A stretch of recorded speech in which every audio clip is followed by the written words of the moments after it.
Ada peristiwa yang membuat publik geleng-geleng kepala.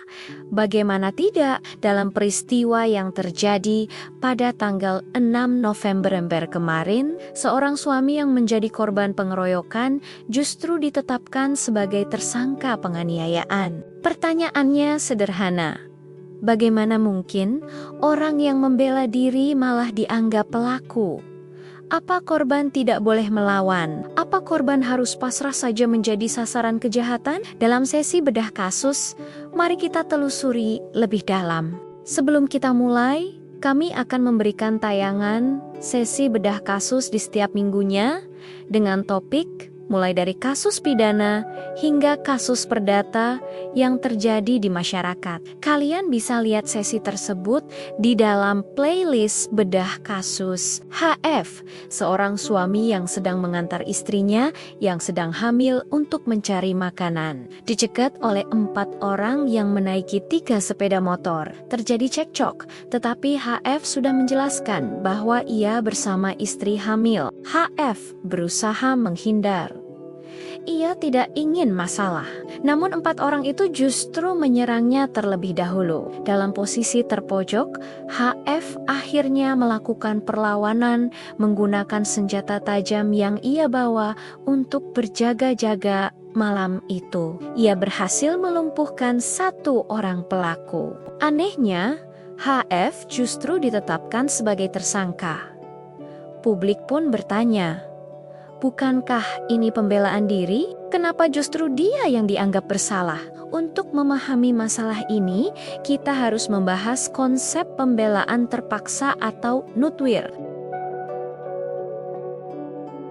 Istilah nutwir berasal dari bahasa nut, yang artinya darurat, dan wir yang artinya pembelaan. Sehingga secara harfiah, nutwir dapat diartikan sebagai suatu pembelaan yang dilakukan di dalam keadaan darurat. Nutwir diatur dalam pasal 49 ayat 1 KUHP dengan rumusan sebagai berikut. Tidaklah dapat dihukum barang siapa melakukan suatu perbuatan yang dapat dibenarkan oleh suatu pembelaan yang perlu dilakukan bagi tubuh, kehormatan atau benda kepunyaan sendiri atau kepunyaan orang lain terhadap serangan yang bersifat seketika atau yang bersifat mengancam secara langsung dan bersifat melawan hukum.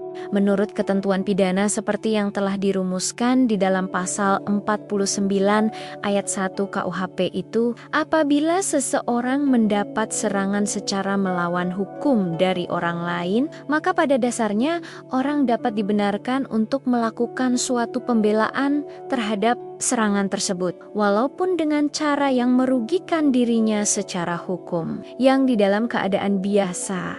Cara tersebut merupakan suatu tindakan yang terlarang, di mana pelakunya telah diancam dengan sesuatu hukuman. Nah, dihubungkan dengan perkara yang menimpa HF, maka apakah perbuatan HF yang sedang bersama istrinya yang tengah hamil melakukan pembelaan dengan melawan 4 orang penyerangnya telah memenuhi syarat pembelaan atau nutwir tersebut? Lalu apa saja syarat nutwir menurut KUHP dan para ahli hukum pidana? Mari kita belajar bersama. Berikut penjelasannya. Sebagai suatu rechtvaardigingsgrond atau sebagai suatu dasar pembenaran, nutwir itu harus memenuhi beberapa persyaratan, yaitu syarat-syarat yang harus dipenuhi oleh serangannya dan syarat-syarat yang harus dipenuhi oleh pembelaannya itu sendiri. Kita akan bahas mulai dari syarat terpenuhinya suatu penyerangan dan syarat terpenuhinya suatu pembelaan. Syarat yang harus dipenuhi dalam serangan, menurut Profesor Van Hamel, serangan itu harus pertama bersifat melanggar hukum atau bersifat wederrechtelijk. Timbul kini pertanyaan, yaitu kapan suatu serangan itu dapat dianggap sebagai bersifat melawan hukum. Profesor Pom berpendapat bahwa perkataan wederrechtelijk di dalam pasal 49 ayat 1 KUHP haruslah diartikan sebagai bertentangan dengan hukum yang mempunyai arti yang luas daripada sekedar bertentangan dengan undang-undang hingga di samping peraturan perundang-undangan. Juga termasuk ke dalam pengertiannya yaitu peraturan-peraturan yang tidak tertulis. Berdasarkan pendapat Profesor Pom tersebut, maka jelaslah bahwa serangan yang dilakukan 4 orang penyerang terhadap HF bersifat melawan hukum. Sebab selain bertentangan dengan hukum dan peraturan perundang-undangan yang melindungi setiap warga negara dari semua bentuk serangan ilegal, penyerangan yang dilakukan 4 orang terhadap HF yang tengah bersama istrinya yang sedang hamil juga bertentangan dengan peraturan yang tidak tertulis, yaitu etika dan adab bermasyarakat. Tidak boleh orang atau sekelompok orang dengan alasan apapun menyerang seseorang yang sedang bersama ibu hamil, apalagi di jalan raya dan dalam posisi larut malam. Jika terjadi sesuatu terhadap HF, bagaimana nasib ibu hamil dan anak dalam kandungannya tersebut? Maka disinilah unsur serangan yang dilakukan 4 orang itu bersifat melawan hukum, sehingga HF dapat melakukan pembelaan terpaksa atau nutwir. Kedua, mendatangkan suatu bahaya yang mengancam secara langsung. Syarat kedua dari serangan yang dimaksud pasal 49 ayat 1 KUHP, menurut Profesor Van Hammel, haruslah bersifat mendatangkan suatu bahaya yang mengancam secara langsung. Dalam rumusan pasal 49 ayat 1 KUHP, serangan tersebut disyaratkan haruslah bersifat ogenblikkelijk atau bersifat seketika.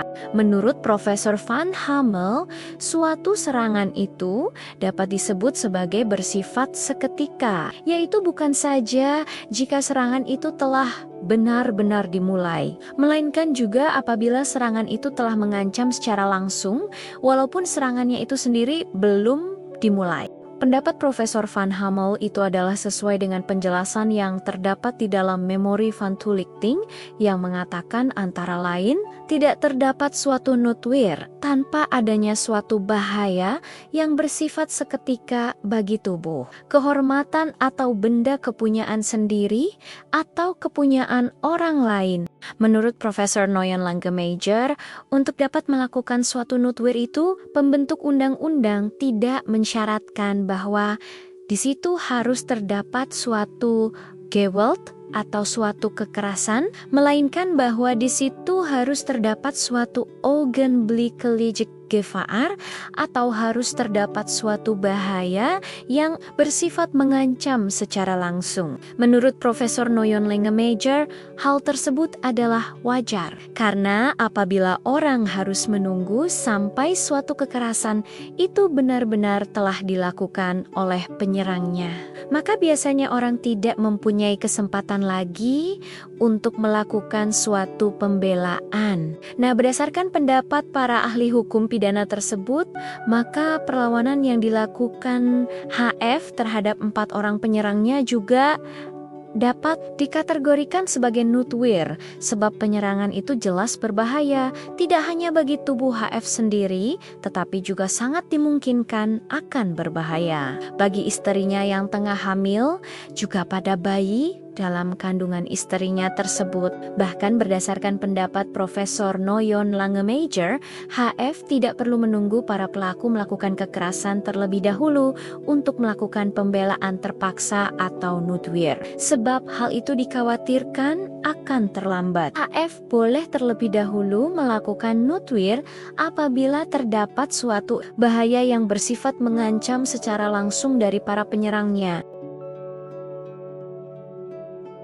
Ketiga, bersifat berbahaya bagi tubuh, kehormatan, atau benda kepunyaan sendiri, atau kepunyaan orang lain. Syarat ketiga dari serangan seperti yang dimaksud pasal 49 ayat 1 KUHP, yakni bahwa serangan itu harus ditujukan kepada atau bersifat berbahaya yang mengancam secara langsung bagi tubuh, kehormatan, atau benda kepunyaan diri sendiri, atau kepunyaan orang lain. Menurut Profesor Pong, perkataan tubuh di sini adalah berkenaan dengan nyawa berikut masalah kebebasan untuk bergerak. Berdasarkan pendapat Profesor Pong tersebut, maka dapat diduga dengan wajar penyerangan yang dilakukan 4 orang terhadap HF akan membahayakan nyawa istrinya yang hamil, juga bayi dalam kandungan istrinya tersebut. Oleh karena itu, serangan yang dilakukan 4 orang pelaku penyerangan telah memenuhi syarat untuk dilakukan perlawanan dengan suatu pembelaan terpaksa atau nutwir. Maka seharusnya kepolisian harus jeli melihat fakta sehingga tidak terjadi lagi korban dijadikan pelaku dan pelaku sebenarnya dianggap sebagai korban. Sekarang kita bahas mengenai syarat-syarat yang harus dipenuhi oleh pembelaannya itu sendiri. Pertama, pembelaan itu bersifat perlu. Seperti dikatakan sebelumnya, syarat pertama yang harus dipenuhi suatu pembelaan adalah bahwa pembelaan tersebut haruslah bersifat perlu atau notzaklitsch. Perlu tidaknya orang melakukan suatu pembelaan dalam arti sesuai dengan kepatutan. Hal tersebut ditentukan oleh berbagai faktor, yaitu antara lain ada atau tidak adanya suatu serangan yang bersifat melawan hukum, yang bersifat seketika. Adanya perasaan harga diri yang mendorong seseorang untuk membela kepentingan orang lain atau tidak. Menurut Profesor Simons, suatu pembelaan itu dapat dipandang sebagai bersifat perlu, yaitu apabila suatu serangan itu tidak dapat dihindarkan dengan cara-cara yang lain.